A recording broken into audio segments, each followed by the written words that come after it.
Welcome back to the huddle, and I'm here in my office, and right here, this picture represents something really special to me. This is our first ever BCB travel ball team with a group of kids that still have relationships with today, and they helped lay the foundation of our very first teams.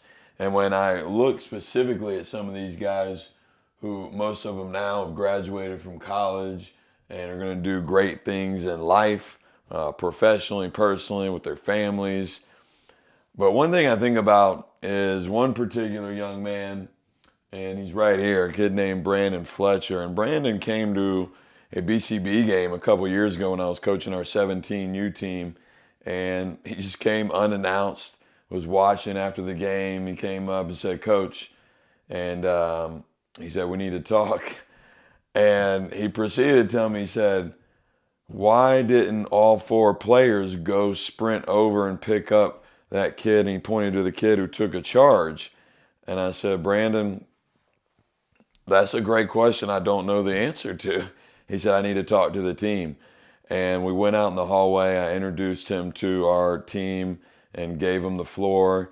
And he asked him that question. He said, "Hey, that's not what we do at BCB." Now, I want you to keep in mind, Brandon's a kid that it had been about 4 or 5 years since he had worn our uniform, yet it mattered that much to him.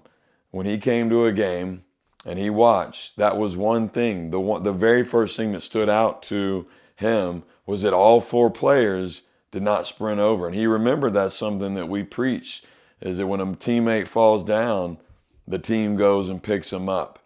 And it was a great moment. It's a proud moment as a coach that you have an alumni come back and wanting to uphold the standard and the tradition that they helped lay. And so my question, and maybe my challenge for you watching players, are you upholding the standards in your program? What are the standards? And are you upholding them? Are you taking pride like Brandon Fletcher does and did that day? And what will allow him to be really successful is great teammate, great person, cares a lot about what he does.